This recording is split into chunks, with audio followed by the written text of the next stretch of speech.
Hello my dear friends. So today's topic is bicycle chain lubrication. Um, Now for some reason, I'm not sure why, it attracts lots and lots of discussion and lots of different methods and chemicals are discussed, and there are wars on the internet, what's best, what causes less friction, what attracts less dirt, or what stays longer in wet conditions, etc. etc. Uh, Today I'm going to just discuss my way and my view on it, and also my story, which lubricants I've used and why, and for what conditions. So traditionally, if you look maybe about 10 years ago, 20 years ago, mostly there were two types of lubes used by cyclists. Most would use bicycle chain lube, although some would also use chainsaw lubes, for example, which are a bit similar. And I guess I should start by the fact that chain and its lubrication, it's really not, some high-speed automotive, high friction and high load bearings, for which lube is extremely important. Even if you would never lubricate your chain with anything, it will probably last for a little while for most of the people.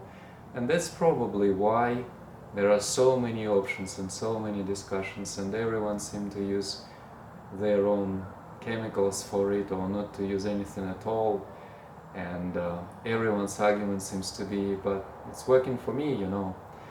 So I'll try to use a little bit of scientific approach and just give you all of the information that I've read over the years, and my experience as well, as I've mentioned before.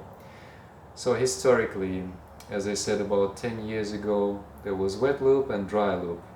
Wet lube for wet conditions, rainy, muddy conditions, so it's not as easily washed off by water because it had better adhesion. But as a result of that better adhesion or stiction to the chain, dust particles and sand would also stick to it and wear off the chain as well, and it will be more dirty. And that's where dry lube comes. So the dry lube is obviously much cleaner, attracts less dirt, thinner film of it possibly, less stiction, but on the other hand, if there's water or rain or anything like that, it stays a little bit less. So in Australia, for example, where I live, the conditions are mostly dry, hot, dusty, so for the dry lube suits perfectly. But still, however, all of those, or I should say most of those lubes, their base is oil in one way or another. And the problem with oil is that it attracts dirt still, even though it's a dry lube. So people were trying different options, and I know that I'll be referring to one YouTuber in particular, it's Cycle, who discusses paraffin wax lubrication of the chain in great detail. Great videos, I highly recommend it, and my video is actually inspired by his videos as well, in my experience. So he says that people or cyclists have been using paraffin wax to lubricate their chain 30 years ago, and I can easily believe this. Dry lubricants and paraffin as such aren't something that's been invented 2 or 5 years ago. However, saying that, those two traditional methods of chain lubrication, wet and dry lube with oil base, are now slowly replaced in enthusiast circles by paraffin wax. And why is that? What are the benefits of paraffin wax? especially in my conditions. Well, I have switched personally to paraffin wax, and the reason for that would be the chain is much cleaner. Actually, I haven't thought about that before, but now I'm going to use this opportunity as an experiment. So I'll just run my chain for a little bit, yeah, with my fingers, and you can have a look. There's I don't know if it can focus or not, hopefully it will. There's a little bit of dry paraffin on my fingers, but they're basically clean. And I haven't been cleaning it with a rag or anything like that. I've done about 100 kilometers maybe on this chain. Since it's been waxed, and it's clean. So that's very good. The reason why it's a bit flaky, I guess, is I'll talk about that later. But anyway, paraffin wax. What you do with paraffin wax is you just take a little bit of paraffin wax, usually it's about 500 grams, to fit it in some kind of a pot or a rice cooker, for example, so that it can melt. It melts at around 90 to 95 degrees. Well, technically the melting temperature of it would be 60 or 62, but the ideal temperature for chain waxing will be 90 to 95 degrees. There are different thermometers that you can use. Infrared thermometer I use, for example, just because I happen to have it at home, but it doesn't really matter. And that's the ideal temperature for chain waxing. Now what you do, there are plenty of videos on YouTube. I'm not going to do an instructional video just because there are lots and lots of them. There's no need for that. Just my experience here. So what you do is you take a pot, like this for example. You see a really cheap stainless steel pot from IKEA, which is in Australia about, I don't know, for $15 or $14 for set of 3. So yeah, it doesn't matter for this one, you're not going to cook food in it, so really, or if you have, most people have some spare ones which are not very good quality, so you can use any, really. Why I use pot is also because I have an induction panel at home in my kitchen, and if you set that to just lowest possible setting, it's slow enough, if you are there and controlling it, for it not to become dangerous. Because this is another very important subject, actually, safety.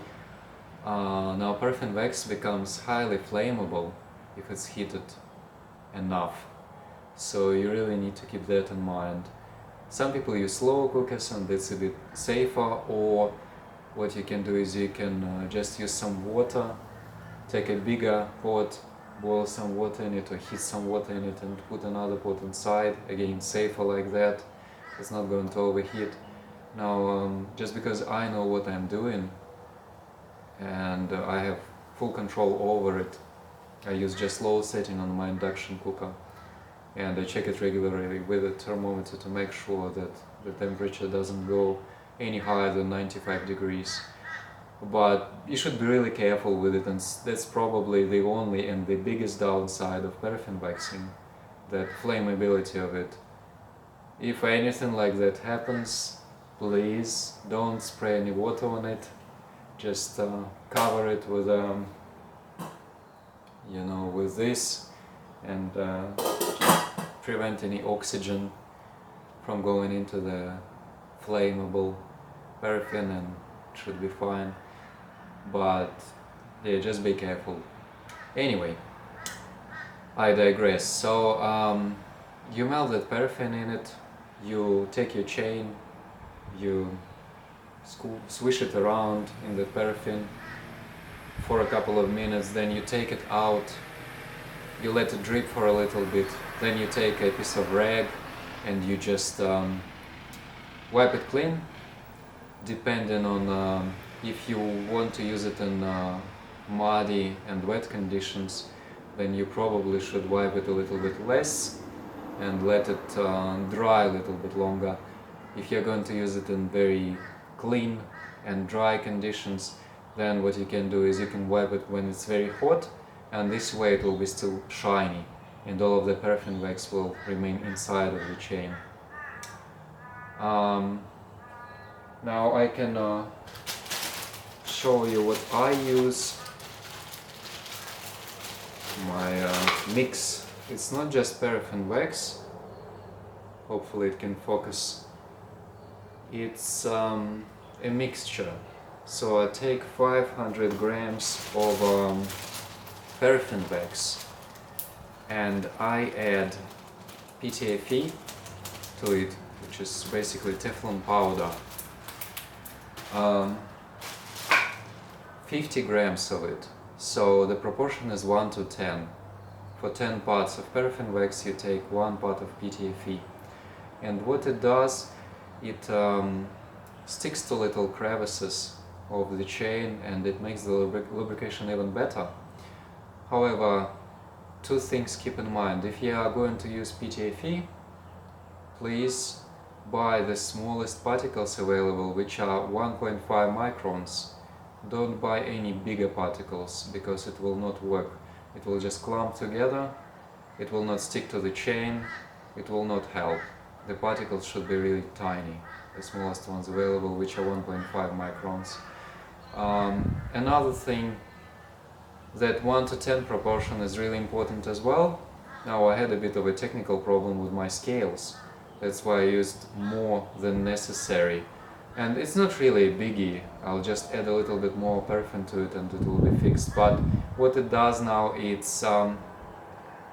sticks a little bit worse to the chain and it drops off the chain a little bit. Nothing to worry about really. The biggest problem with it is probably that PTFE is quite expensive, so you can waste a little bit of it like that. And that's why this 1 to 10 proportion is perfect. It still works, at the same time it sticks well, and this is just an ideal way to do it. Now,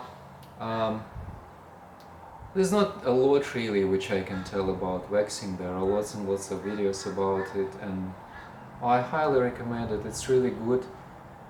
The chain is clean, it lasts at least, each waxing lasts at least 150 Ks, which is great.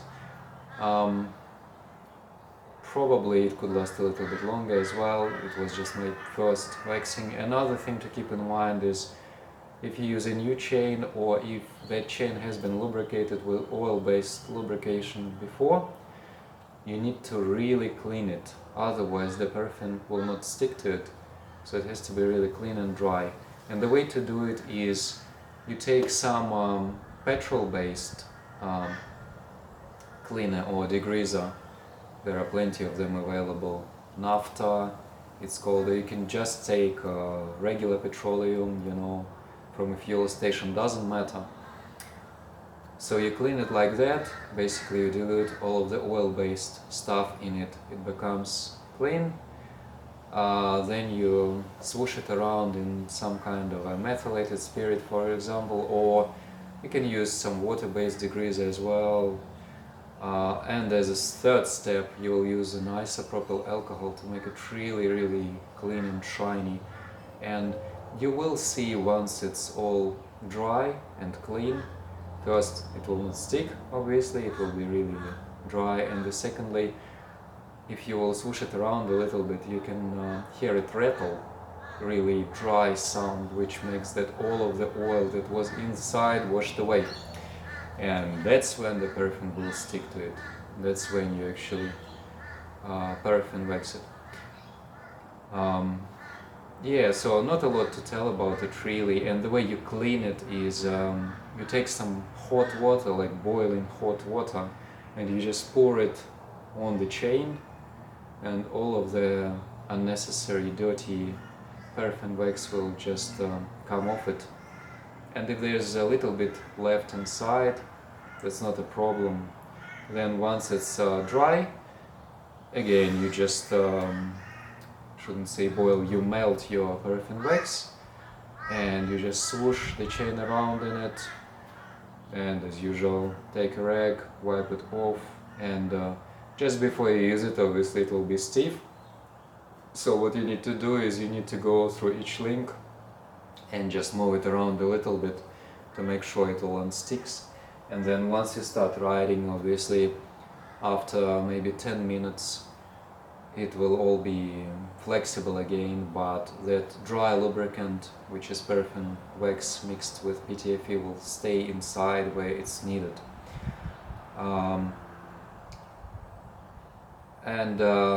This is really the best way to deal with your chain lubrication.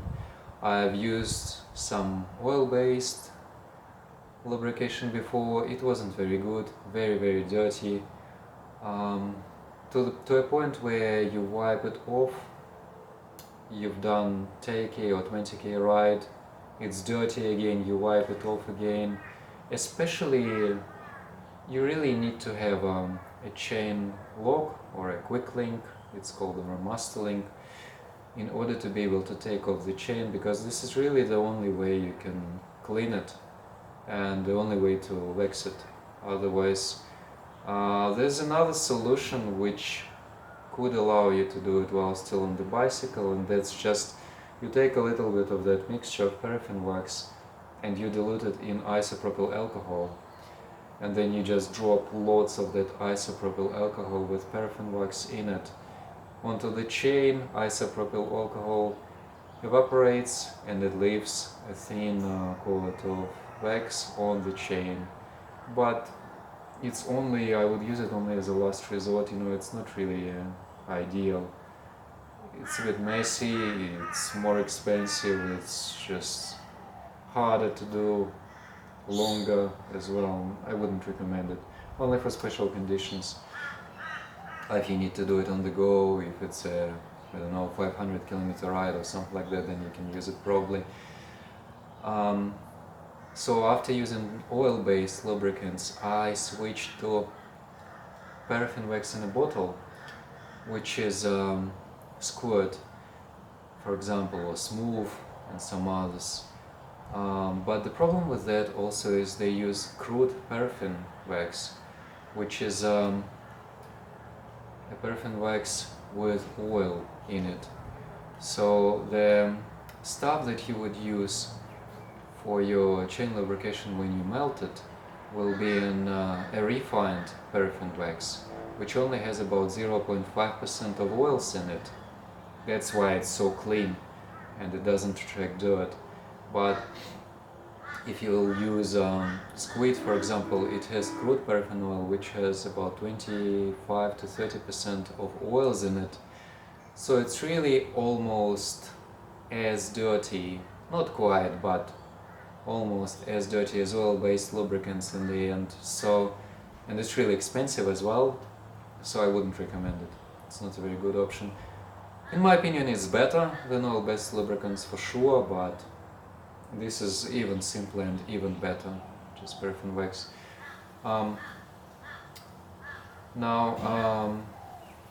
If you have any questions, obviously, about waxing your chain and mixtures, I'm happy to answer them in the comments. Another thing is where you actually buy this stuff. Now, you can buy it off some internet shops, but the funny thing is that it's so inexpensive, the paraffin wax, that most of the price of it will be probably the shipping price, at least for Australia is the case. So you don't really need 5 kilograms of it, 4 kilograms. All you need is maybe at maximum 1 kilogram for your 2 batches, and one batch will last you forever anyway. So really what you need is half a kilo, and there you're paying a lot for delivery, you're paying way too much. But try to find some local shops which sell refined paraffin for candle making probably, or maybe some individuals who are into candle making who buy 10 kilograms of it or 25 kilograms, and then they could sell you a little bit for a little. But otherwise, yeah, you can pay. Right now in Australia the market price is about maybe $18 to $25 for about a kilo of paraffin, which is way too much. I think it's still, probably not something you should be worried about. It's only $20, but still, the real price for it is much lower. So I was able to find a local candle making guy who sold me a kilo for $9, and even that, isn't the best price. But anyway, just to let you know the market price in Australia for it. And PTFE is much harder to get. Depending on your luck, you may find some local supplies or maybe not. I know that they use that for pianos and some other stuff, but it's a pretty niche product, and especially you need those fine tiny particles of it as well, so a bit hard to find, and you may end up paying something like maybe 15 to 20 Australian dollars for as little as 50 grams of it. But again, I guess you don't do it every day. You can just afford that expense in the end. If you find it anywhere cheaper, great. If not, you can just pay a little bit extra for it, and that's just because not a lot of people really use it. They sell it in bulk quantities to big manufacturers of different kinds, but not to individuals normally. That's why it's way overpriced when you need a little quantity of it. That's probably about it for the chain lubrication. Any questions, just hit me in the comments. Thank you, bye.